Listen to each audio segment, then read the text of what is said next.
9 ਜੂਨ ਨੂੰ ਇਹਨੇ ਇੰਡੀਆ ਦਾ ਫਲੈਗ ਉੱਤੇ ਹੋਸਟ ਕੀਤਾ।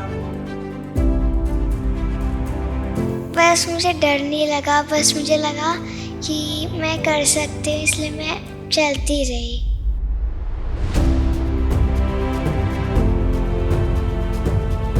ਇੰਡੀਆ ਵਿੱਚੋਂ ਕਿਆ ਏਸ਼ੀਆ ਵਿੱਚੋਂ ਸਭ ਤੋਂ ਯੰਗੈਸਟ ਕੁੜੀ ਜਿਹਨੇ ਏਸ਼ੀਆ ਵਿੱਚ ਨਾਮ ਬਣਾਉਂਦੇ ਹੋਏ ਆਪਣਾ ਮਾਊਂਟ ਕਿਲੀਮੰਜਾਰੋ ਨੂੰ ਸਬਮਿਟ ਕੀਤਾ। ਅਸੀਂ ਅਫਰੀਕਾ ਦੀ ਚੋਟੀ ਨੂੰ ਪਲਾਨ ਕੀਤਾ, ਮਾਊਂਟ ਕਿਲੀਮੰਜਾਰੋ। ਮਾਊਂਟ ਕਿਲੀਮੰਜਾਰੋ ਅਫਰੀਕਾ ਦੀ ਹਾਈਐਸਟ ਪੀਕ ਹੈ। ਇਸ 7 ਦਿਨਾਂ 'ਚ ਟੋਟਲੀ ਅਸੀਂ ਟੈਂਟਸ 'ਚ ਰਹਿਣਾ ਸੀਗਾ। 7 ਦਿਨ ਟੈਂਟਸ 'ਚ ਰਹਿਣਾ ਸੀ। ਟੈਂਟਸ 'ਚ ਸਲੀਪਿੰਗ ਬੈਗਸ ਦੇ ਅੰਦਰ ਸੋਣਾ ਸੀਗਾ। ਵਾਸ਼ਰੂਮਸ ਓਪਨ ਸੀਗੇ। ਦੇ ਵਜੇ ਸਵੇਰੇ -10 ਡਿਗਰੀ ਤੱਕ ਟੈਂਪਰੇਚਰ ਹੋ ਗਿਆ ਸੀਗਾ। ਇਹਦੀ ਲੈਗਸ ਔਰ ਜਿਹੜੇ ਇਹਦੇ ਹੈਂਡ ਸੀਗੇ ਪੂਰੇ ਫਰੀਜ਼ ਕਰ ਗਏ ਸੀਗੇ। ਇਹਨੂੰ ਲੱਗ ਰਿਹਾ ਸੀ ਪਾਪਾ ਮੈਨੂੰ ਕੁਝ ਹੋ ਰਿਹਾ ਹੈ, ਮੇਰੀ ਲੈਗਸ ਔਰ ਹੈਂਡਸ ਫਰੀਜ਼ ਹੈ।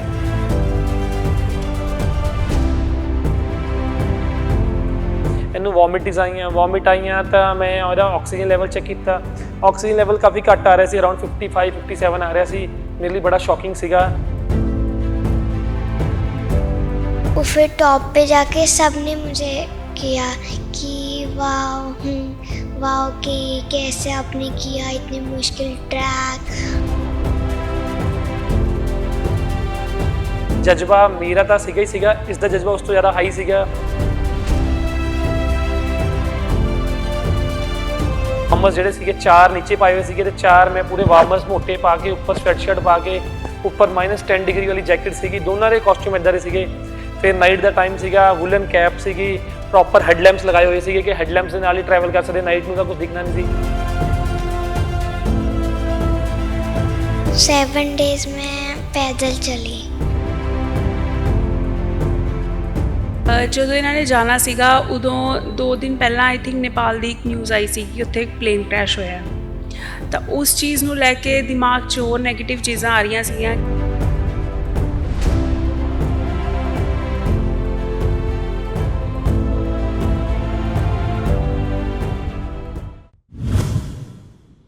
ਪ੍ਰੋ ਪੰਜਾਬ ਟੀਵੀ ਤੁਸੀਂ ਵੇਖ ਰਹੇ ਹੋ ਤੇ ਮੈਂ ਤੁਹਾਡੇ ਨਾਲ ਮਨਦੀਪ ਜੋਤ ਸਿੰਘ। ਅੱਜ ਸਾਡੇ ਨਾਲ ਹੈ ਪੰਜਾਬ ਦੀ ਉਹ ਧੀ ਜਿਸ ਨੇ ਅਫਰੀਕਾ ਦੀ ਸਭ ਤੋਂ ਉੱਚੀ ਚੋਟੀ ਨੂੰ ਸਰ ਕੀਤਾ ਹੈ ਤੇ ਯੰਗੈਸਟ ਏਸ਼ੀਅਨ ਗਰਲ ਬਣ ਕੇ ਆਈ ਹੈ। ਉਸ ਨਾਲ ਗੱਲਬਾਤ ਕਰਦੇ ਹਾਂ। ਸਾਨਵੀ ਉਹਨਾਂ ਦਾ ਨਾਮ ਹੈ। ਸਾਨਵੀ ਤੁਹਾਡਾ ਬਹੁਤ ਬਹੁਤ ਸਵਾਗਤ। Thank you. ਸਭ ਤੋਂ ਪਹਿਲਾਂ ਤੁਸੀਂ ਕਿੱਥੇ ਤੁਹਾਡੇ ਮਾਈਂਡ 'ਚ ਆਈਡੀਆ ਆਇਆ ਕਿ ਤੁਸੀਂ ਅਫਰੀਕਾ ਦੀ ਜਿਹੜੀ ਚੋਟੀ ਹੈ ਉੱਥੇ ਜਾਣਾ ਹੈ? पहले मैंने माउंट एवरेस्ट की मूवी देखी, फिर मुझे लगा कि मैं माउंट एवरेस्ट बेस कैंप कर सकती हूँ। उसके बाद मुझे और लगा कि मैं 1 माउंटेन और चढ़ सकती हूँ, इसलिए मैंने 1 माउंटेन और चढ़ा, माउंट किलिमंजारो। कहाँ गए आप? पहले मैं गई थी नेपाल, उसके बाद अफ्रीका। आपके दोस्तों ने फिर जब आप आए कैसे वेलकम किया आपका? मुझे पहले स्कूल में सबने कंग्रेचुलेशंस बोला, अच्छे से टीचर्स ने किया वेलकम मेरा अच्छे से। उसके बाद मेरे नेबर्स ने अच्छे से किया कि कैसे हो आप, ठीक हो, वेलकम, ऐसे कुछ किया, मुझे बुलाया, इनविटेशन किया। ਤਾਂ ਸਾਡੇ ਨਾਲ ਸਾਨਵੀ ਦੇ ਫਾਦਰ ਸਾਹਿਬ ਵੀ ਮੌਜੂਦ ਨੇ ਜਿਨ੍ਹਾਂ ਨੇ ਜਿਹੜੇ ਸਾਰੇ ਰਸਤੇ ਸਾਰਾ ਜਰਨੀ ਉਹਨਾਂ ਨੇ ਨਾਲ ਕੱਢੀ। ਸਰ ਤੁਹਾਡਾ ਬਹੁਤ ਬਹੁਤ ਸਵਾਗਤ ਜੀ। ਸ਼ੁਕਰਾਨਾ ਬਹੁਤ ਬਹੁਤ ਪ੍ਰੋ ਪੰਜਾਬ ਦਾ। ਮਤਲਬ ਤੁਸੀਂ ਇੰਨਾ ਸਾਡੇ ਲਈ ਸਮੇਂ ਕੱਢਿਆ, ਸਾਨੂੰ ਮਿਲੇ ਤੇ ਮੈਂ ਬਹੁਤ ਬਹੁਤ ਸ਼ੁਕਰਾਨਾ ਕਰਦਾ ਹੈ। ਕੀ ਮਾਈਂਡ 'ਚ ਆਇਆ ਤੁਸੀਂ ਕਿਉਂਕਿ ਜੇ ਏਜ ਦੇਖੀ ਤਾਂ 7 ਈਅਰਸ ਓਲਡ ਹੈ ਬਿਲਕੁਲ। ਐਕਚੁਅਲੀ ਜਦੋਂ ਮੇਰੀ ਬੇਟੀ ਨੇ ਅਸੀਂ ਘਰ ਬੈਠ ਕੇ ਸਾਰੇ ਮਾਊਂਟ ਐਵਰੈਸਟ ਦੀ ਮੂਵੀ ਦੇਖ ਰਹੇ ਸੀਗੇ ਅਤੇ ਮੂਵੀ ਦੇਖਦੇ ਹੋਏ ਇਹਨੇ ਕਿਹਾ ਕਿ ਪਾਪਾ ਆਪਾਂ ਮਾਊਂਟ ਐਵਰੈਸਟ 'ਤੇ ਜਾਣਾ ਹੈ ਅਤੇ ਛੁੱਟੀਆਂ ਵੀ ਜੂਨ ਦੀਆਂ ਛੁੱਟੀਆਂ ਆਉਣ ਵਾਲੀਆਂ ਸੀਗੀਆਂ ਅਤੇ ਬੇਟੀ ਹੋਣ ਕਰਕੇ ਮੈਂ ਸੋਚਿਆ ਕਿਉਂ ਨਾ ਯਾਰ ਕੁਝ ਡਿਫਰੈਂਟ ਕਰੀਏ ਅਤੇ ਮੈਂ ਸਾਰੀ ਰਾਤ ਉਸਨੂੰ ਸਰਚ ਕੀਤਾ ਅਤੇ ਫਿਰ ਦੇਖਿਆ ਮਾਊਂਟ ਐਵਰੈਸਟ ਉੱਪਰ ਜਾਣਾ ਅਲਾਊਡ ਨਹੀਂ ਹੈ, ਬੜੀ ਛੋਟੀ ਹੈ, ਇਸ ਦੀ ਏਜ ਬੜੀ ਛੋਟੀ ਹੈ। ਜੇ 7 ਸਾਲ ਏਜ ਬੜੀ ਛੋਟੀ ਹੈ, 13-14 ਸਾਲ ਦੀ ਉਮਰ ਘੱਟੋ ਘੱਟ ਹੋਣੀ ਚਾਹੀਦੀ। ਅੱਜ ਤੱਕ ਦਾ ਜਿਹੜਾ ਰਿਕਾਰਡ ਹੈ ਮਿਨੀਮਮ ਏਜ 13 ਸਾਲ ਦੇ ਬੱਚੇ ਉੱਥੇ ਗਏ ਹੋਏ ਆ। ਅਤੇ ਬਟ ਮੈਂ ਇਨ ਦਾ ਸੇਮ ਟਾਈਮ ਜਿਹਨੂੰ ਸਟੱਡੀ ਕੀਤਾ ਕਿ ਮਤਲਬ ਬੱਚੇ ਅਗਰ ਫੋਰਨ ਦੇ ਜਿਹੜੇ ਬੱਚੇ ਹੈਗੇ ਆ ਉਹਨਾਂ ਨੇ ਮਾਊਂਟ ਐਵਰੈਸਟ ਦੇ ਬੇਸ ਕੈਂਪ 'ਤੇ ਗਏ ਹੋਏ ਆ। ਤੇ ਉਹ ਜਦੋਂ ਮੈਂ ਸਟੱਡੀ ਕੀਤਾ ਬਟ ਉਹਦੇ 'ਚ ਵੀ ਬਹੁਤ ਜ਼ਿਆਦਾ ਡਿਫਿਕਲਟੀ ਸੀਗੀਆਂ ਮਾਊਂਟ ਐਵਰੈਸਟ ਦੇ ਬੇਸ ਕੈਂਪ ਤੇ ਜਾਣ ਵਾਸਤੇ, ਕਿਉਂਕਿ ਕਾਫੀ ਜਿਹੜਾ ਉਹਨਾਂ ਦਾ ਉੱਥੇ ਦਾ ਸਫ਼ਰ ਹੈ ਕੁਝ 65 ਕਿਲੋਮੀਟਰ ਦਾ ਜਿਹੜਾ ਆਪਣਾ ਟਰੈਕ ਹੈਗਾ ਵਨ ਸਾਈਡ, ਤੇ ਆਉਣ ਜਾਣਾ 115-20 ਕਿਲੋਮੀਟਰ ਦਾ ਆਪਾਂ ਨੂੰ ਤੈਅ ਕਰਨਾ ਪੈਂਦਾ ਹੈ। ਹੋਰ ਬੜਾ ਹੀ ਸਲੋਪ ਸਟੀਪ ਸਲੋਪਸ ਹੈ, ਵੈਦਰ ਕੰਡੀਸ਼ਨ ਬੜੀਆਂ ਹਾਰਸ ਹੈ, ਆਕਸੀਜਨ ਲੈਵਲ ਬੜਾ ਘੱਟ ਹੈ, ਸਭ ਕੁਝ ਗੂਗਲ ਦੇ ਉੱਪਰ ਮੈਂਸ਼ਨ ਸੀਗਾ। ਤੇ ਬਟ ਜਜ਼ਬਾ ਮੇਰਾ ਤਾਂ ਸੀਗਾ ਹੀ ਸੀਗਾ, ਇਸ ਦਾ ਜਜ਼ਬਾ ਉਸ ਤੋਂ ਜ਼ਿਆਦਾ ਹਾਈ ਸੀਗਾ। ਮੈਨੂੰ ਅਗਲੇ ਦਿਨ ਸਵੇਰੇ ਉੱਠਦੇ ਸਰ ਫਿਰ ਪਾਪਾ ਆਪਾਂ ਜਾ ਸਕਦੇ ਆ, ਤੇ ਮੇਰੇ ਵੀ ਹੌਸਲੇ ਬੁਲੰਦ ਹੋ ਗਏ ਤੇ ਮੈਂ ਸਾਰਾ ਕੁਝ ਸਟੱਡੀ ਕੀਤਾ, ਪਲਾਨ ਕੀਤਾ ਤੇ ਪਰਮਿਸ਼ਨਸ ਵਗੈਰਾ ਅਪਲਾਈ ਕੀਤੀਆਂ। ਤੇ ਉਸ ਤੋਂ ਬਾਅਦ ਅਸੀਂ 1 ਜੂਨ ਨੂੰ ਮਾਊਂਟ ਐਵਰੈਸਟ ਦੇ ਬੇਸ ਕੈਂਪ ਤੇ ਜਾਣ ਲਈ ਅਸੀਂ ਆਪਣਾ ਰਵਾਨਾ ਹੋ ਗਏ ਸੀਗੇ। ਵੈਸੇ 30 ਮਈ ਨੂੰ ਮਾਊਂਟ ਐਵਰੈਸਟ ਦਾ ਬੇਸ ਕੈਂਪ ਕਲੋਜ਼ ਹੋ ਜਾਂਦਾ ਹੈ। ਉੱਥੇ ਜਿਹੜੀਆਂ ਨਾਰਮਲ ਫੈਸਿਲਿਟੀਜ਼ ਹੁੰਦੀਆਂ ਲਾਈਕ ਮੈਡੀਕਲ ਫੈਸਿਲਿਟੀਜ਼ ਹੋ ਗਈਆਂ, 에ਅਰ ਇਵੈਕੂਏਸ਼ਨਸ ਵਗੈਰਾ ਹੋ ਗਈਆਂ, 30 ਮਈ ਤੱਕ ਤਾਂ ਗਵਰਨਮੈਂਟ ਵੱਲੋਂ ਮਿਲਦੀਆਂ ਹੈ। ਬਟ ਅਸੀਂ ਜਦ ਕਿ 1 ਜੂਨ ਨੂੰ ਆਪਣਾ ਸਫ਼ਰ ਸ਼ੁਰੂ ਕੀਤਾ, ਉਹ ਵੀ ਬਹੁਤ ਵੱਡੀਆਂ ਚੁਣੌਤੀਆਂ ਸੀਗੀਆਂ ਇੱਕ ਛੋਟੇ ਬੱਚੇ ਨਾਲ ਜਾਣ ਲੱਗੇ। ਬਟ ਮੈਨੂੰ ਇਹਦੇ ਉੱਪਰ ਪੂਰਾ ਕੌਨਫੀਡੈਂਸ ਸੀਗਾ ਤੇ ਇਹਦੇ ਜਜ਼ਬੇ ਉੱਪਰ, ਤੇ ਅਸੀਂ ਆਪਣੀ ਟਰੈਕਿੰਗ ਸ਼ੁਰੂ ਕਰ ਲਈ। ਤੇ 9 ਦਿਨ ਦੇ ਵਿੱਚ ਅਸੀਂ ਜਾ ਕੇ ਮਾਊਂਟ ਐਵਰੈਸਟ ਦੇ ਬੇਸ ਕੈਂਪ ਦੇ ਉੱਪਰ ਜਾ ਕੇ 9 ਜੂਨ ਨੂੰ ਇਹਨੇ ਇੰਡੀਆ ਦਾ ਫਲੈਗ ਉੱਥੇ ਹੋਸਟ ਕੀਤਾ ਤੇ ਬਹੁਤ ਹੀ ਜ਼ਿਆਦਾ ਪ੍ਰਾਊਡ ਮੂਮੈਂਟ ਸੀਗੀਆਂ। ਤੇ ਯੰਗੈਸਟ ਇੰਡੀਅਨ ਗਰਲ ਉਸ ਟਾਈਮ ਇਹ ਇੱਕ ਤਰ੍ਹਾਂ ਦਾ ਇਹਨੂੰ ਖਿਤਾਬ ਸੀਗਾ ਕਿ ਯੰਗੈਸਟ ਇੰਡੀਅਨ ਗਰਲ ਜਿਹਨੇ ਇੰਨੀ ਉਚਾਈ ਉੱਪਰ ਜਾ ਕੇ ਇੰਡੀਆ ਦੇ ਫਲੈਗ ਨੂੰ ਹੋਸਟ ਕੀਤਾ। ਜਦੋਂ ਤੁਸੀਂ ਜਾਣਾ ਸੀ ਤਾਂ ਸਾਰਾ ਪ੍ਰੋਸੈਸ ਕੀ ਹੈ, ਅਪਲਾਈ ਕਿਵੇਂ ਹੁੰਦਾ ਹੈ, ਜਾਂ ਜੇ ਕਿਸੇ ਹੋਰ ਨੇ ਜਿਹੜਾ ਵੀਡੀਓ ਦੇਖ ਰਹੇ ਹੋਣਗੇ ਕਿਸੇ ਨੇ ਬਣਾਉਣਾ ਹੋਵੇ ਕਿ ਜਾਣਾ ਹੈ, ਤਾਂ ਸਾਰੀ ਜਿਹੜੀਆਂ ਰਿਕੁਆਇਰਮੈਂਟਸ ਕੀ ਹੁੰਦੀਆਂ ਨੇ ਪ੍ਰੋਸੈਸ ਦੀਆਂ ਪੂਰੇ? ਰਿਕੁਆਇਰਮੈਂਟਸ ਮਾਊਂਟ ਐਵਰੈਸਟ ਦੇ ਬੇਸ ਕੈਂਪ ਲਈ ਇੱਦਾਂ ਕੋਈ ਸਪੈਸ਼ਲ ਰਿਕੁਆਇਰਮੈਂਟਸ ਨਹੀਂ ਹੈ। ਉੱਥੇ ਤੁਸੀਂ ਕੋਈ ਵੀ ਬੜੀ ਏਜੰਸੀਜ਼ ਵਗੈਰਾ ਹੁੰਦੀਆਂ ਨੇ ਟਰੈਵਲ ਕਰਦੀਆਂ, ਉਸ ਏਜੰਸੀਜ਼ ਦੇ ਨਾਲ ਜਿਹੜਾ ਟੂਰਸ ਐਂਡ ਟਰੈਵਲਸ ਹੁੰਦੇ ਆ, ਤੁਸੀਂ ਉਹਨਾਂ ਨਾਲ ਸੰਪਰਕ ਕਰਕੇ ਆਪਣਾ ਟੂਰ ਨੂੰ ਇੱਕ ਪ੍ਰੋਪਰ ਆਈਟਨਰੀ ਫਿਕਸ ਹੋ ਜਾਂਦੀ ਹੈ ਤੇ ਡੇਟਸ ਫਿਕਸ ਹੋ ਜਾਂਦੀ ਹੈ। ਤੁਸੀਂ ਇੰਨੀ ਤਰੀਕ ਨੂੰ ਟਰੈਕਿੰਗ ਸਟਾਰਟ ਕਰਨੀ ਹੈ, ਤੁਹਾਡੇ ਇਹ ਸਟਾਪੇਜ ਹੈ ਜਿੱਥੇ ਤੁਸੀਂ ਰੁਕਣਾ ਹੈ, ਤੇ 9 ਦਿਨ ਦੀ ਪੂਰੀ ਆਈਟਨਰੀ ਬਣਦੀ ਹੈ ਕਿ ਤੁਸੀਂ 9 ਤਰੀਕ ਨੂੰ ਉੱਥੇ ਜਿਹੜਾ ਇੱਕ ਨੂੰ ਸ਼ੁਰੂ ਕੀਤਾ ਤੇ 9 ਜੂਨ ਨੂੰ ਅਸੀਂ ਉੱਥੇ ਉੱਪਰ ਪਹੁੰਚਣਾ ਸੀਗਾ। ਤੇ ਪੂਰੀ ਆਈਟਨਰੀ ਫਿਕਸ ਕਰਕੇ ਉੱਥੇ ਦਾ ਜਿਹੜਾ ਨੈਸ਼ਨਲ ਪਾਰਕ ਹੈ, ਨੇਪਾਲ ਦਾ ਨੈਸ਼ਨਲ ਪਾਰਕ ਹੈ, ਉਹਨਾਂ ਵੱਲੋਂ ਆਪਾਂ ਨੂੰ ਪਰਮਿਸ਼ਨਸ ਲੈਣੀਆਂ ਪੈਂਦੀਆਂ ਤੇ ਉਹ ਟੂਰ ਏਜੰਸੀ ਨੇ ਅਪਰੂਵ ਕਰਵਾਈਆਂ ਸੀਗੀਆਂ ਤੇ ਇਸ ਤਰ੍ਹਾਂ ਦੀਆਂ ਪਰਮਿਸ਼ਨਸ ਲੈਣੀਆਂ ਪੈਂਦੀਆਂ।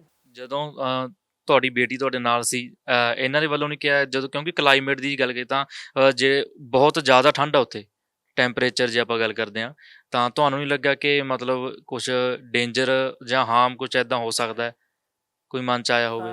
ਮੈਂ ਹਮੇਸ਼ਾ ਇੱਕ ਪੋਜ਼ਿਟਿਵ ਸੋਚ ਰੱਖਣ ਵਾਲਾ ਬੰਦਾ ਹੈ, ਮਤਲਬ ਪੋਜ਼ਿਟਿਵ ਰਹਿੰਦਾ ਹੈ। ਮੈਨੂੰ ਲੱਗਦਾ ਹੋਣ ਨੂੰ ਕਿਤੇ ਕੁਝ ਵੀ ਹੋ ਸਕਦਾ ਹੈ, ਘਰ ਤੋਂ ਨਿਕਲਦੇ ਸਾਰੀ ਕੁਝ ਹੋ ਸਕਦਾ ਹੈ, ਤੇ ਮੈਂ ਹਮੇਸ਼ਾ ਹੀ ਸੈਟਅਪ ਤੇ ਰਹਿੰਦਾ ਹੈ।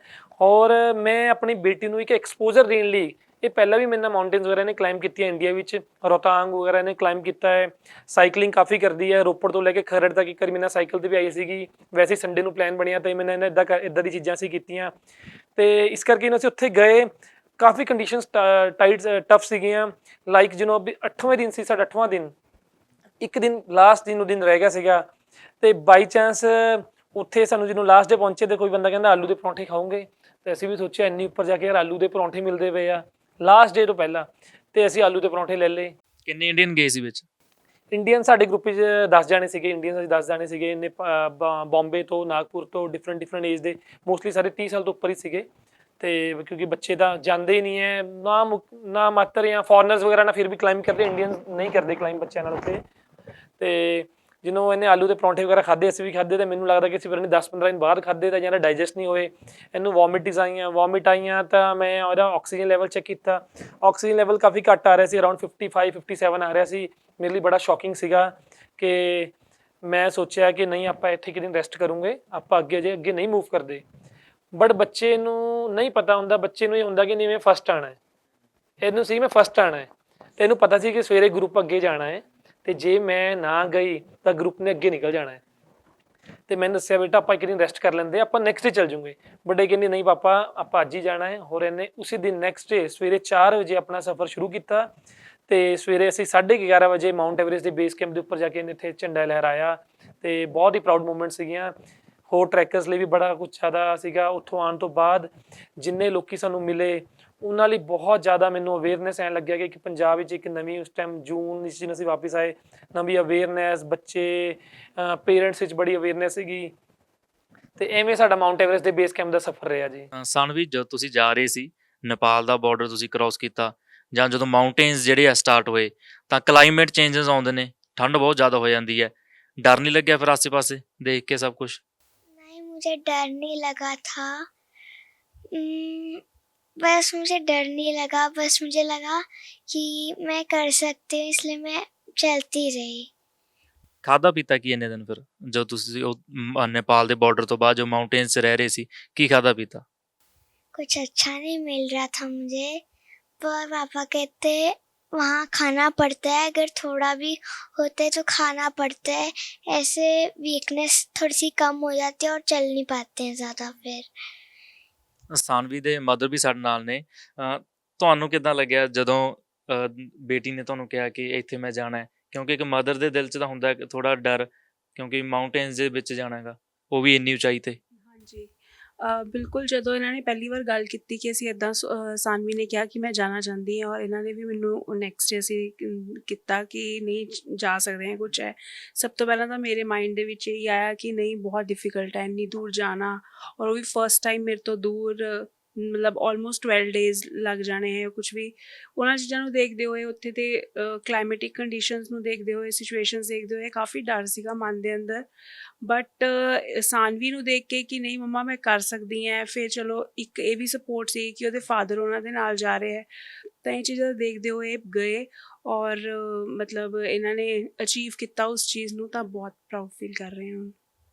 ਜਿੰਨੇ ਦਿਨ ਮਤਲਬ ਇਹ ਰਹੇ ਤਾਂ ਕੰਟੈਕਟ ਵਿੱਚ ਸੀ ਤੁਸੀਂ, ਜਾਂ ਕਿਉਂਕਿ ਨੈਟਵਰਕ ਵਗੈਰਾ ਵੀ ਇਸ਼ੂ ਰਹਿੰਦਾ ਨੈਟਵਰਕ ਦਾ? ਨੈਟਵਰਕ ਇਸ਼ੂ ਐਕਚੁਅਲੀ ਇੱਕ ਜਦੋਂ ਸਟਾਰਟਿੰਗ ਕੀਤੀ ਸੀ ਟਰੈਕ ਉਦੋਂ ਦੋ ਦਿਨ ਇਹਦਾ ਨੈਟਵਰਕ ਮਤਲਬ ਪ੍ਰੋਪਰ ਆਇਆ, ਉਸ ਤੋਂ ਬਾਅਦ ਜਿੱਦਾਂ ਹੀ ਅੱਗੇ ਹਾਈਟਸ 'ਤੇ ਮੂਵ ਕਰਨਾ ਸ਼ੁਰੂ ਕੀਤਾ ਉਦੋਂ ਨੈਟਵਰਕ ਇਸ਼ੂ ਸੀ। ਹਾਂਜੀ ਜਿੱਦਾਂ ਉਹ ਆਪਣਾ ਪੂਰਾ ਇੱਕ ਦਿਨ ਦਾ ਟਰੈਕ ਖ਼ਤਮ ਕਰਦੇ ਸੀ ਤਾਂ ਉਹ 'ਤੇ ਸ਼ਾਮ ਨੂੰ ਜਾ ਕੇ ਕਿਸੇ ਨਾ ਕਿਸੇ ਥਰੂ ਥੋੜ੍ਹਾ ਮੈਸੇਜ ਜ਼ਰੂਰ ਪਹੁੰਚਾ ਦਿੰਦੇ ਸੀ ਕਿ ਸੇਫਲੀ ਪਹੁੰਚ ਗਏ ਜਾਂ ਨਹੀਂ। ਬਟ ਔਰ ਮਤਲਬ ਜਿੰਨੇ ਦਿਨ ਵੀ ਗਏ ਰਹੇ ਮਤਲਬ ਸੋਚੋ ਕਿ ਪੂਰਾ ਟਾਈਮ ਹੀ ਦਿਮਾਗ ਹੀ ਉੱਧਰ ਸੀਗਾ ਕਿ ਸਵੇਰੇ ਮਤਲਬ ਕਦੋਂ ਸ਼ਾਮ ਹੋਵੇ ਅਤੇ ਕਦੋਂ ਇਹਨਾਂ ਦੀ ਗੱਲ ਹੋਵੇ ਕਿ ਮਤਲਬ ਇਹਨਾਂ ਨੇ ਆਪਣਾ ਅੱਜ ਦਾ ਦਿਨ ਇਹਨਾਂ ਦਾ ਕਿੱਦਾਂ ਦਾ ਰਿਹਾ, ਟਰੈਕ ਕਿੰਨਾ ਹੋਇਆ ਕਿੰਨਾ ਨਹੀਂ, ਇਹ ਚੀਜ਼ਾਂ ਦੀ ਪ੍ਰੋਬਲਮ ਸੀ। ਜਦੋਂ ਸਾਨਵੀ ਨੇ ਤੁਹਾਨੂੰ ਦੱਸਿਆ ਕਿ ਮੈਂ ਇੱਥੇ ਜਾਣਾ ਤਾਂ ਇੱਕ ਵਾਰ ਆਇਆ ਨਹੀਂ ਕਿ ਇਹ ਕੀ ਮਤਲਬ, ਜਾਂ ਇੱਕ ਆਉਂਦਾ ਕਿ ਹਾਂ ਮਦਰ ਦਾ ਜਿਹੜਾ ਦਿਲ ਹੁੰਦਾ ਉਹ ਤਾਂ ਚਲੋ ਹੁੰਦਾ ਹੀ ਹੈ ਕਿ ਆਪਣਾ ਬੱਚਾ ਜਿਹੜਾ ਜਾ ਰਿਹਾ ਇੰਨੀ ਦੂਰ, ਫਾਦਰ ਫਿਰ ਵੀ ਚਲੋ ਠੀਕ ਹੈ ਸਟਰੋਂਗ ਹੁੰਦੇ, ਲੇਕਿਨ ਫਿਰ ਵੀ ਮਦਰ ਸੋਚਦੀ ਹੈ ਕਿ ਨਹੀਂ, ਕਿਉਂਕਿ ਆਪਾਂ ਨਿਊਜ਼ ਵਗੈਰਾ ਵੀ ਦੇਖਦੇ ਰਹਿੰਦੇ ਸਾਰਾ ਦਿਨ ਜਾਂ ਟਰੈਵਲਿੰਗ ਟਾਈਮ। ਜਦੋਂ ਇਹਨਾਂ ਨੇ ਜਾਣਾ ਸੀਗਾ ਉਦੋਂ 2 ਦਿਨ ਪਹਿਲਾਂ ਆਈ ਥਿੰਕ ਨੇਪਾਲ ਦੀ ਇੱਕ ਨਿਊਜ਼ ਆਈ ਸੀ ਕਿ ਉੱਥੇ ਪਲੇਨ ਕ੍ਰੈਸ਼ ਹੋਇਆ, ਤਾਂ ਉਸ ਚੀਜ਼ ਨੂੰ ਲੈ ਕੇ ਦਿਮਾਗ 'ਚ ਹੋਰ ਨੈਗੇਟਿਵ ਚੀਜ਼ਾਂ ਆ ਰਹੀਆਂ ਸੀਗੀਆਂ ਕਿ ਮਤਲਬ ਸਿਚੁਏਸ਼ਨਸ ਇੱਦਾਂ ਦੀਆਂ ਹੈ, ਫਿਰ ਬਹੁਤ ਛੋਟੀ ਹੈ ਹਲੇ ਕਰ ਪਾਏਗੀ ਕਿ ਨਹੀਂ ਕਰ ਪਾਏਗੀ, ਮਤਲਬ ਨੈਗੇਟਿਵ ਚੀਜ਼ਾਂ ਜ਼ਿਆਦਾ ਸੀ ਉਸ ਟਾਈਮ 'ਤੇ ਦਿਮਾਗ ਦੇ ਵਿੱਚ। ਬਟ ਮਤਲਬ ਮੈਂ ਉਹੀ ਕਹਿ ਰਹੀ ਹਾਂ ਕਿ ਸਾਨਵੀ ਦੀ ਪੋਜ਼ੀਟਿਵਿਟੀ ਦੇਖ ਕੇ ਕਿ ਨਹੀਂ ਅਗਰ ਮੈਂ ਇਸ ਚੀਜ਼ ਨੂੰ ਬਿਲਕੁਲ ਮਨਾ ਕਰ ਦੂੰਗੀ, ਉਹਨੂੰ ਐਕਸਪੋਜ਼ਰ ਨਹੀਂ ਦਊਂਗੀ ਜਾਂ ਕੁਛ ਹੈ ਜੇ ਉਹਦਾ ਮਨ ਹੈ ਤਾਂ ਮਤਲਬ ਸ਼ਾਇਦ ਉਹਦੇ ਨਾਲ ਉਹ ਚੀਜ਼ ਹੋ ਸਕਦੀ ਹੈ, ਤਾਂ ਇਸ ਚੀਜ਼ ਨੂੰ ਦੇਖਦੇ ਹੋਏ ਫਿਰ ਪਰਮਿਸ਼ਨ। ਬਾਈ ਜੀ ਗੱਲ ਕਰੀਏ ਤਾਂ ਕੀ ਆਬਸਟੈਕਲਸ ਤੁਹਾਨੂੰ ਆਈਆਂ ਅੱਗੇ, ਜੇ ਗੱਲ ਕਰੀਏ ਤਾਂ ਮੁਸ਼ਕਿਲਾਂ ਕੀ ਆਈਆਂ ਜੋ ਤੁਸੀਂ ਰਸਤੇ ਵਿੱਚ ਸੀ, ਜਿਹੜੇ ਉਹ ਲਾਸਟ 7 ਡੇਜ਼ ਸੀ ਜਿਹੜੇ ਪੂਰੇ ਮਾਊਂਟੇਨਸ 'ਚ, ਜਿੱਥੇ ਨੈਟਵਰਕ ਵੀ ਨਹੀਂ ਹੈ, ਤੁਸੀਂ ਕਿਸੇ ਨਾਲ ਕੰਟੈਕਟ 'ਚ ਵੀ ਨਹੀਂ ਹੋ ਅਤੇ ਉੱਪਰੋਂ ਕਲਾਈਮੇਟ ਵੀ ਜਿਹੜਾ ਬਹੁਤ ਠੰਡਾ ਹੁੰਦਾ ਹੈਗਾ, ਤਾਂ ਕੀ ਆਬਸਟੈਕਲਸ ਜਿਹੜੇ ਆਏ? ਜਿਵੇਂ ਕਿ ਮੈਂ ਦੱਸਿਆ ਕਿ ਪਹਿਲਾਂ ਚਲੋ ਮਾਊਂਟ ਐਵਰੈਸਟ ਦੇ ਬੇਸ ਕੈਂਪ 'ਤੇ ਆਉਣ ਤੋਂ ਬਾਅਦ ਅਸੀਂ ਪਲਾਨ ਬਣਿਆ ਹੈ ਕਿ ਦੁਨੀਆ ਦੀ ਟੋਟਲ 7 ਚੋਟੀਆਂ ਵਿੱਚੋਂ ਟੋਟਲ ਆਪਣੇ ਵਰਲਡ ਵਿੱਚ 7 ਕੰਟੀਨੈਂਟ 'ਚ 7 ਚੋਟੀਆਂ ਹੈ ਅਤੇ ਅਲੱਗ-ਅਲੱਗ ਕੰਟੀਨੈਂਟਸ ਵਿੱਚ, ਅਤੇ ਅਸੀਂ ਅਫਰੀਕਾ ਦੀ ਚੋਟੀ ਨੂੰ ਪਲਾਨ ਕੀਤਾ। ਮਾਊਂਟ ਕਿਲੀਮੰਜਾਰੋ ਅਫਰੀਕਾ ਦੀ ਹਾਈਐਸਟ ਪੀਕ ਹੈ। ਅਤੇ ਅਫਰੀਕਾ ਦੀ ਚੋਟੀ ਨੂੰ ਕਿਉਂ ਚੁਣਿਆ? ਮਤਲਬ ਇਹ ਵੀ ਇੱਕ ਕੁਐਸਚਨ ਮੈਂ ਪੁੱਛਣਾ ਚਾਹੂੰਗਾ। ਕਿਉਂਕਿ ਮੈਂ ਆਪਣੇ ਵੱਲੋਂ ਸਭ ਤੋਂ ਸੌਖੀ ਚੋਟੀ ਨੂੰ ਲੱਭਿਆ। ਮੈਨੂੰ ਲੱਗਿਆ ਕਿ ਵੈਦਰ ਕੰਡੀਸ਼ਨ ਉੱਥੇ ਇਸ ਟਾਈਮ ਜੂਨ ਜੁਲਾਈ 'ਚ ਉੱਥੇ ਗਰਮੀ ਹੈ, ਮੈਂ ਗਰਮੀ ਸੋਚਦੇ ਹੋਏ ਲੱਭਿਆ ਕਿ ਗਰਮੀ ਹੈ, ਬਰਫ਼ ਘੱਟ ਹੋਏਗੀ, ਅਜੇ ਬਰਫ਼ ਉੱਪਰ ਚੱਲਣ ਦਾ ਇੰਨਾ ਵੱਡਾ ਐਕਸਪੀਰੀਅੰਸ ਨਹੀਂ ਹੈਗਾ, ਅਤੇ ਮੈਂ ਉਸ ਕਰਕੇ ਲੱਭਿਆ ਸੀ ਕਿ ਇੱਥੇ ਬਰਫ਼ ਨਹੀਂ ਹੋਏਗੀ, ਕਿਉਂਕਿ ਬਾਕੀ ਚੋਟੀਆਂ ਉੱਪਰ ਇਸ ਟਾਈਮ ਵੀ ਬਰਫ਼ ਹੈ। ਅਤੇ ਉਹ ਅਸੀਂ ਉੱਥੇ ਸਰਚ ਕੀਤਾ ਤਾਂ ਮੈਨੂੰ ਲੱਗਿਆ ਬੜੀ ਸੌਖੀ ਚੋਟੀ ਹੈ।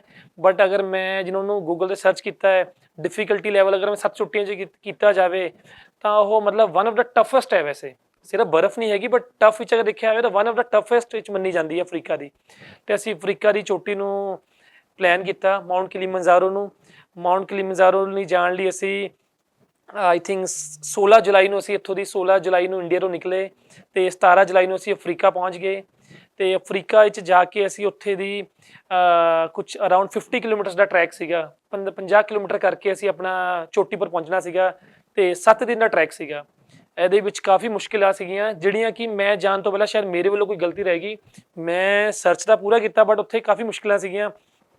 ਲਾਈਕ ਇਸ 7 ਦਿਨਾਂ 'ਚ ਟੋਟਲੀ ਅਸੀਂ ਟੈਂਟਸ ਵਿੱਚ ਰਹਿਣਾ ਸੀਗਾ। 7 ਜਣੇ ਟੈਂਟਸ ਵਿੱਚ ਰਹਿਣਾ ਸੀ, ਟੈਂਟਸ ਵਿੱਚ ਸਲੀਪਿੰਗ ਬੈਗਸ ਦੇ ਅੰਦਰ ਸੋਣਾ ਸੀਗਾ, ਵਾਸ਼ਰੂਮਸ ਓਪਨ ਸੀਗੇ, ਤੇ ਰੋਜ਼ ਘੱਟੋ ਘੱਟ ਅਸੀਂ ਜਿਹੜੀ ਕਲਾਈਮਿੰਗ ਕਰਦੇ ਸੀ ਉਹ ਪੂਰੀ ਸਟੀਪ ਸੀਗੀ।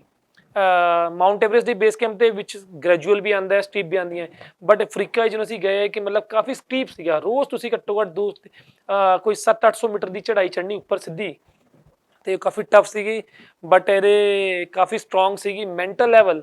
ਮੈਂ ਇੱਥੇ ਜ਼ਰੂਰ ਕਹਿਣਾ ਚਾਹੂੰਗਾ, ਕਿਸੇ ਵੀ ਮਾਊਂਟੇਨਿੰਗ ਕਰਦੇ ਆ, ਮੈਂ ਵੀ ਸਰਚ ਵੀ ਕੀਤਾ ਹੈ, it's not about physical fitness, it's about how strong you are from mental. ਤੁਹਾਡਾ ਮੈਂਟਲ ਲੈਵਲ ਤੁਸੀਂ ਕਿੰਨੇ ਸਟਰੋਂਗ ਹੋ, ਕਿ ਤੁਸੀਂ ਕਿੰਨੇ ਡਿਟਰਮਿੰਡ ਹੋ ਆਪਣੇ ਕੰਮ ਵਾਸਤੇ।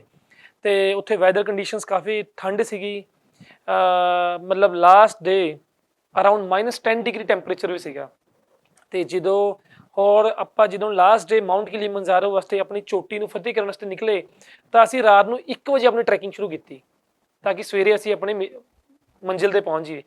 ਰਾਤ ਨੂੰ 1 ਵਜੇ ਮੇਰੇ ਖਿਆਲ ਨਾਲ ਅਰਾਊਂਡ ਮੇਰੇ ਖਿਆਲ ਨਾਲ -1 -2 ਸੀਗਾ। ਫਿਰ 3 ਵਜੇ, ਸਵੇਰੇ 4 ਵਜੇ, 4 ਵਜਦੇ ਸਵੇਰੇ -10 ਡਿਗਰੀ ਤੱਕ ਟੈਂਪਰੇਚਰ ਹੋ ਗਿਆ ਸੀਗਾ। ਇਹਦੀ ਲੈਗਸ ਔਰ ਜਿਹੜੇ ਇਹਦੇ ਹੈਂਡ ਸੀਗੇ ਪੂਰੇ ਫਰੀਜ਼ ਕਰ ਗਏ ਸੀਗੇ, ਇਹਨੂੰ ਲੱਗ ਰਿਹਾ ਸੀ ਪਾਪਾ ਮੈਨੂੰ ਕੁਝ ਹੋ ਰਿਹਾ ਹੈ, ਮੇਰੀ ਲੈਗਸ ਔਰ ਹੈਂਡਸ ਫਰੀਜ਼ ਹੈ। ਗਾਈਡ ਨੇ ਇਹਨੂੰ ਪ੍ਰੋਪਰਲੀ ਚੈੱਕ ਕੀਤਾ, ਇਹਨੂੰ ਪੁੱਛਿਆ, ਇਹਨੂੰ ਕੁਝ ਕੁਐਸਚਨਸ ਵਗੈਰਾ ਪੁੱਛੇ, ਤਾਂ ਇਹਨੇ ਫੁੱਲੀ ਬਹੁਤ ਅੱਛੇ ਆਨਸਰ ਦਿੱਤੇ, ਔਰ ਐਂਡੀ ਜਿਹਨੇ ਆਨਸਰ ਆ ਵੀ ਦਿੱਤਾ ਕਿ ਹੁਣ ਬਸ ਕਰੋ ਯਾਰ, ਮੈਂ ਠੀਕ ਹੈ। ਤੇ ਮਤਲਬ ਉੱਥੋਂ ਪਤਾ ਲੱਗਿਆ ਕਿ ਮੈਂਟਲ ਹੈ ਬਿਲਕੁਲ ਸਟਰੋਂਗ ਸੀਗੀ, ਟਾਇਰਡਨੈਸ ਤਾਂ ਮੈਨੂੰ ਵੀ ਸੀਗੀ।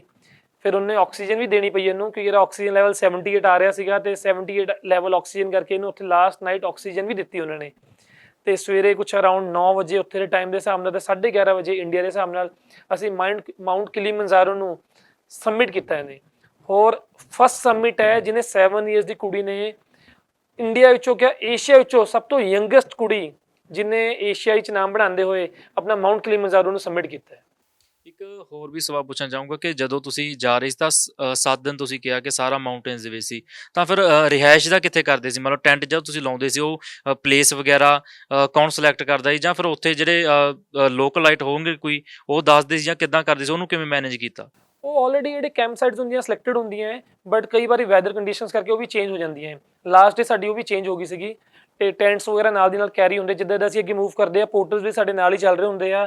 ਤੇ ਜਦੋਂ ਅਸੀਂ ਕਿਤੇ ਕੁਝ ਮਤਲਬ ਆਪਣੀ ਡੈਸਟੀਨੇਸ਼ਨ ਦੇ ਨੇੜੇ ਹੁੰਦੇ ਆ, ਉੱਥੇ ਜਿਹੜਾ ਪਲੇਨਸ ਏਰੀਆ, ਜਿੱਥੇ ਵੀ ਪਲੇਨ ਏਰੀਆ ਕੁਝ ਮਿਲਦਾ ਹੈ, ਉੱਥੇ ਕਿ ਉਹ ਟੈਂਟਸ ਵਗੈਰਾ ਆਪਣੇ ਐਸਟੈਬਲਿਸ਼ ਕਰਦੇ ਆ, ਤੇ ਟੈਂਟਸ ਵਿੱਚ ਹੀ ਰਹਿਣਾ ਪੈਂਦਾ ਹੈ। ਸਾਨਵੀ, ਜਦੋਂ ਤੁਸੀਂ ਜਾ ਰਹੇ ਸੀ ਤਾਂ ਜਿਹੜੇ ਤੁਹਾਡੇ ਡੈਡ ਕਹਿ ਰਹੇ ਨੇ ਕਿ ਜਦੋਂ ਤੁਹਾਨੂੰ ਆਕਸੀਜਨ ਲਗਾਈ ਗਈ ਤਾਂ ਉਦੋਂ ਇੱਕ ਵਾਰ ਇਹ ਨਹੀਂ ਹੋਇਆ ਕਿ ਨਹੀਂ ਚਲੋ ਵਾਪਸ ਘਰ ਚੱਲ ਜਾਂਦੇ ਆ, ਜਾਂ ਨਹੀਂ ਇੱਥੇ ही बस बहुत हो गया?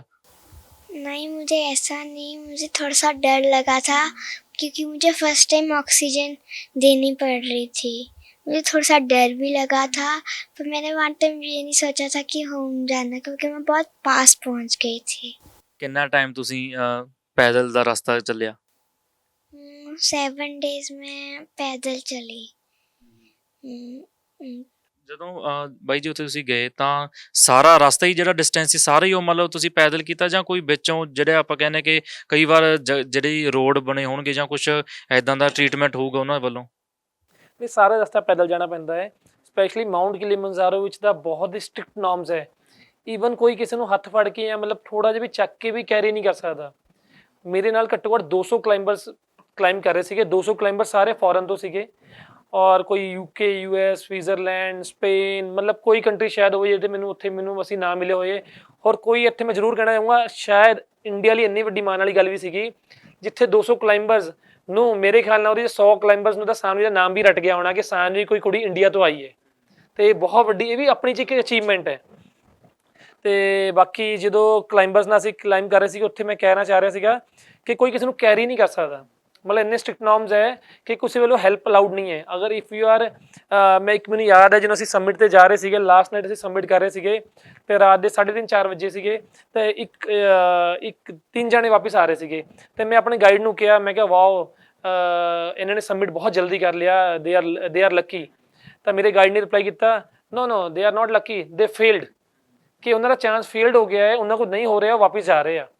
ਤੇ ਮੈਂ ਕਿਹਾ ਉਹ ਵਾਪਸ ਰੈਸਟ ਕਰਕੇ ਦੁਬਾਰਾ ਆਉਂਗੇ, ਕਿ ਉਹਨਾਂ ਨੂੰ ਦੇ ਫੇਲਡ, ਉਹਨਾਂ ਨੂੰ ਹੁਣ ਨੀਚੇ ਹੀ ਜਾਣਾ ਪਏਗਾ ਦੁਬਾਰਾ ਅਟੈਂਪਟ ਕਰਨ ਲਈ, ਜੋ ਵੀ ਨੈਕਸਟ ਮੰਥ, ਅਗਲੇ ਸਾਲ, ਜਦੋਂ ਵੀ ਇਹਨਾਂ ਦਾ ਮਨ ਕਰੇਗਾ। ਤੇ ਮਤਲਬ mount Kilimanjaro is a very strict norms ਹੈ, ਬਹੁਤ ਜ਼ਿਆਦਾ। ਕਿੰਨੀਆਂ ਅਟੈਂਪਟਸ ਰਹਿੰਦੀਆਂ ਜਿੱਦਾਂ ਤੁਸੀਂ ਕਿਹਾ ਕਿ ਉਹ ਵਾਪਸ ਆ ਰਹੇ ਸੀ, ਤਾਂ ਉਹ ਲਾਸਟ ਉਹਨੂੰ ਫੇਲਡ ਹੋ ਗਿਆ ਤਾਂ ਉਹ ਫਿਰ ਦੁਬਾਰਾ ਸ਼ੁਰੂ ਤੋਂ ਕਰਨਾ ਪੈਣਾ ਸੀ। ਇਹ ਕੀ ਪ੍ਰੋਸੀਜਰ ਹੁੰਦਾ ਹੈਗਾ ਕਿ ਜੇ ਮੰਨ ਲਓ ਕੋਈ ਰਾਹ ਦੇ ਵਿੱਚ ਤਬੀਅਤ ਖਰਾਬ ਹੋ ਗਈ ਜਾਂ ਬੰਦਾ ਉੱਥੇ ਰੈਸਟ ਕਰ ਰਿਹਾ ਤਾਂ ਇਹ ਨਹੀਂ ਕਿ ਉੱਥੇ ਹੀ ਰਿਜ਼ਿਊਮ ਹੋ ਜੇ? ਜੇ ਕਿਸੇ ਦੀ ਹਾਲਤ ਖਰਾਬ ਹੋ ਜਾਂਦੀ ਤਾਂ ਉਹਨੂੰ ਉੱਥੇ ਹੀ ਰਿਜ਼ਿਊਮ ਕਰਕੇ ਉੱਥੇ ਹੀ ਉੱਥੋਂ ਬੈਠ ਕੇ ਉੱਥੇ ਹੀ ਅੱਗੇ ਜਾਣਾ ਪਏਗਾ। ਇਹ ਨਹੀਂ ਕਿ ਕੋਈ ਬਿਮਾਰ ਹੋ ਗਿਆ ਤਾਂ ਉਹ ਲੋਅਰ ਕੈਂਪ ਤੇ ਆ ਜਾਏਗਾ ਤੇ ਲੋਅਰ ਕੈਂਪ ਤੋਂ ਦੁਬਾਰਾ ਨੈਕਸਟ ਸਟੇਜ ਆਏਗਾ, ਐਵੇਂ ਨਹੀਂ ਕਰ ਸਕਦਾ। ਉੱਥੇ ਹੀ ਰੈਸਟ ਕਰਨਾ ਪਏਗਾ, ਉੱਥੋਂ ਹੀ ਅੱਗੇ ਜਾਣਾ ਪਏਗਾ। ਜੇ ਇੱਕ ਵਾਰੀ ਦੁਬਾਰਾ ਚੱਲ ਪਏ, ਮੈਂ ਆਪ ਵੀ ਸ਼ੌਕਿੰਗ ਸੀ, ਮੈਨੂੰ ਨਹੀਂ ਪਤਾ ਸੀ, ਉੱਥੇ ਜਾ ਕੇ ਪਤਾ ਲੱਗਿਆ ਕਿ ਇਹ ਇੰਨਾ ਸਟ੍ਰਿਕਟ ਨਾਰਮਸ ਹੈ। ਕੋਈ ਖਾਸ ਕਾਸਟਿਊਮ ਵੀ ਰਹਿੰਦੀ ਹੈ ਜੋ ਜਾਣਦੇ ਹੋ, ਕਿਉਂਕਿ ਮਾਊਂਟੇਨਸ ਦੇ ਵਿੱਚ ਜਾਂ ਜਿੱਦਾਂ ਆਪਾਂ ਸ਼ੂ ਵਗੈਰਾ ਦੀ ਗੱਲ ਕਰੀਏ, ਬਰਫ਼ ਹੈ ਉੱਥੇ ਤਾਂ ਬਹੁਤ ਜ਼ਿਆਦਾ। ਤੇ ਸਰ ਡੈਫੀਨਿਟਲੀ ਜਿਹੜੇ ਨੋਰਮ ਸੀਗੇ, ਮੇਰੇ ਖਿਆਲ ਨਾਲ ਜਿਹਨੂੰ ਲਾਸਟ 2 ਡੇਜ਼ ਮੈਂ ਕਹਿ ਰਿਹਾ, ਲਾਸਟ ਨਾਈਟ ਤਾਂ ਬਹੁਤ ਜ਼ਿਆਦਾ ਠੰਡ ਸੀਗੀ। ਮੇਰੇ ਖਿਆਲ ਨਾਲ ਅਸੀਂ 4 ਲੇਅਰਸ ਔਰ ਆਪਣੇ ਵਾਰਮਰਸ ਜਿਹੜੇ ਸੀਗੇ 4 ਨੀਚੇ ਪਾਏ ਹੋਏ ਸੀਗੇ ਤੇ 4 ਮੈਂ ਪੂਰੇ ਵਾਰਮਰਸ ਮੋਟੇ ਪਾ ਕੇ, ਉੱਪਰ ਸਵੈਟਸ਼ਰਟ ਪਾ ਕੇ, ਉੱਪਰ -10 ਡਿਗਰੀ ਵਾਲੀ ਜੈਕਟ ਸੀਗੀ। ਦੋਨਾਂ ਦੇ ਕਾਸਟਿਊਮ ਇੱਦਾਂ ਦੇ ਸੀਗੇ। ਫਿਰ ਨਾਈਟ ਦਾ ਟਾਈਮ ਸੀਗਾ, ਵੂਲਨ ਕੈਪ ਸੀਗੀ, ਪ੍ਰੋਪਰ ਹੈਡਲੈਂਪਸ ਲਗਾਏ ਹੋਏ ਸੀਗੇ ਕਿ ਹੈਡਲੈਂਪਸ ਦੇ ਨਾਲ ਹੀ ਟਰੈਵਲ ਕਰ ਸਕਦੇ, ਨਾਈਟ ਨੂੰ ਤਾਂ ਕੁਝ ਦਿਖਣਾ ਨਹੀਂ ਸੀ। ਮਤਲਬ ਕਾਫੀ ਪ੍ਰੋਪਰ ਕਾਸਟਿਊਮ ਚਾਹੀਦੇ ਇਹਦੇ ਵਾਸਤੇ। ਜਦੋਂ ਤੁਸੀਂ ਉੱਥੇ ਸੀ, ਜਦੋਂ ਮਾਊਂਟੇਨ ਕੈਂਪ ਦੇ ਵਿੱਚ ਰਹਿ ਰਹੇ ਸੀ, ਤਾਂ ਜੋ ਆਸ-ਪਾਸੇ ਲੋਕ ਸੀ ਤੁਹਾਡੇ ਨਾਲ ਤਾਂ ਪੂਰੇ ਫਿਰ ਉਹ ਕਹਿੰਦੇ ਹੋਣੇ ਤੁਹਾਨੂੰ ਕਿ ਤੁਸੀਂ ਕਿਵੇਂ ਇੰਨੀ ਛੋਟੀ ਏਜ ਦੇ ਵਿੱਚ? सब कहते थे, रास्ते में भी चलती थी, सब बोलते थे गुड गुड। समिट नाइट में वो फिर टॉप पे जाके सबने मुझे किया कि वाह वाह कि कैसे आपने किया इतनी मुश्किल ट्रैक, वाह। सबने मुझे कंग्रेचुलेशंस बोला। ਆਪਣੇ ਕਲਾਸਮੇਟਸ ਨੂੰ ਦਿਖਾਈਆਂ ਸਾਰਿਆਂ ਨੂੰ ਪਿਕਸ ਫਿਰ?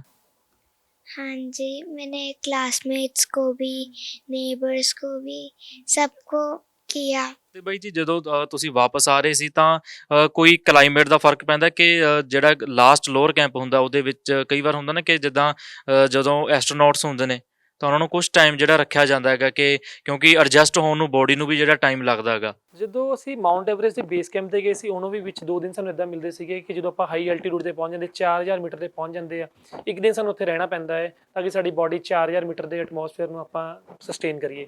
ਫਿਰ ਜਿਹਨੂੰ 4900 ਤੇ ਪਹੁੰਚ ਗਏ ਸੀਗੇ, 4900 ਤੇ ਜਾ ਕੇ ਵੀ ਅਸੀਂ ਇੱਕ ਦਿਨ ਸਟੇ ਕੀਤਾ ਸੀਗਾ ਕਿ ਸਾਡੀ ਬਾਡੀ 4900 ਮੀਟਰ ਤੇ ਰਿਸਪੌਂਸ ਠੀਕ ਕਰ ਰਹੀ ਹੈ। ਤੇ ਐਵੇਂ ਜਿੱਦਾਂ ਅਸੀਂ ਅਫਰੀਕਾ ਗਏ, ਅਫਰੀਕਾ ਜਾ ਕੇ ਵੀ ਐਵੇਂ ਸੀਗਾ। 3400 ਮੀਟਰ ਉੱਪਰ ਜਾ ਕੇ ਇੱਕ ਦਿਨ ਦਾ ਅਸੀਂ ਸਟੇ ਕੀਤਾ, ਸਪੈਸ਼ਲ ਸਟੇ ਮਤਲਬ ਐਕਸਟਰਾ ਸਟੇ ਕਿ ਬਾਡੀ ਸਸਟੇਨ ਕਰ ਪਾ ਰਹੀ ਹੈ। ਫਿਰ 4600 ਤੇ ਕੀਤਾ ਅਫਰੀਕਾ ਜਾ ਕੇ। ਤੇ ਉਸ ਤੋਂ ਬਾਅਦ ਮਾਊਂਟ ਕਿਲੀਮੰਜਾਰੋ ਔਰ ਅਫਰੀਕਾ, ਇਹ ਨਹੀਂ ਕਿ ਤੁਸੀਂ 100 ਬੰਦਾ ਜਾ ਰਿਹਾ ਔਰ 100 ਦਾ 100 ਬੰਦਾ ਤੁਹਾਨੂੰ ਸਬਮਿਟ ਕਰਕੇ ਆਏਗਾ।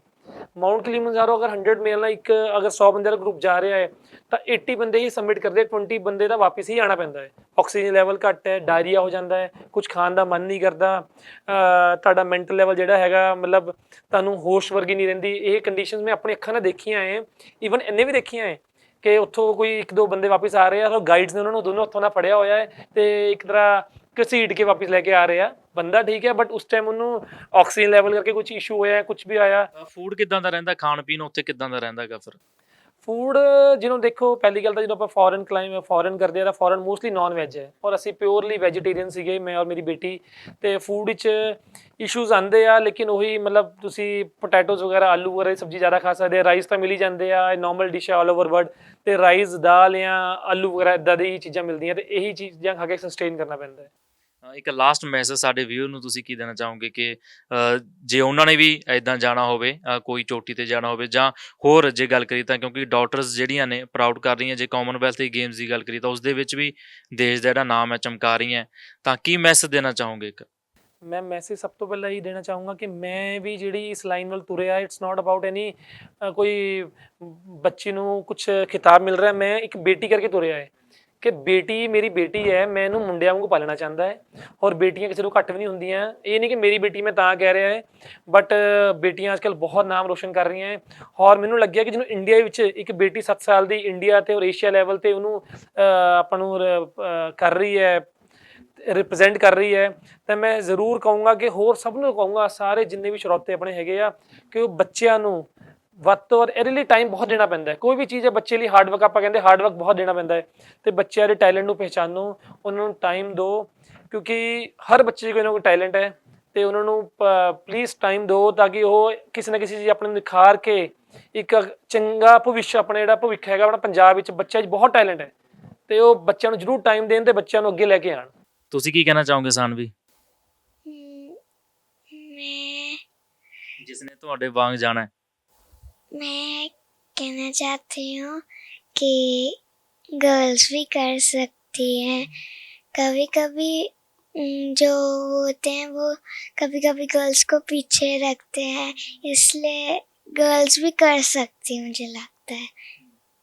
ਤਾਂ ਇਹ ਸਨ ਸਾਡੇ ਨਾਲ ਸਾਨਵੀ ਸੂਦ, ਜਿਨ੍ਹਾਂ ਨੇ ਜਿਹੜਾ ਹੈ ਯੰਗੈਸਟ ਏਸ਼ੀਅਨ ਗਰਲ ਬਣੇ ਨੇ, ਅਫਰੀਕਾ ਦੀ ਜਿਹੜੀ ਹੈ ਸਭ ਤੋਂ ਉੱਚੀ ਚੋਟੀ ਨੂੰ ਸਰ ਕੀਤਾ ਹੈ ਤੇ ਪੰਜਾਬ ਦਾ ਤੇ ਆਪਣੇ ਮਾਪਿਆਂ ਦਾ ਜਿਹੜਾ ਹੈ ਨਾਂ ਚਮਕਾਇਆ ਹੈ।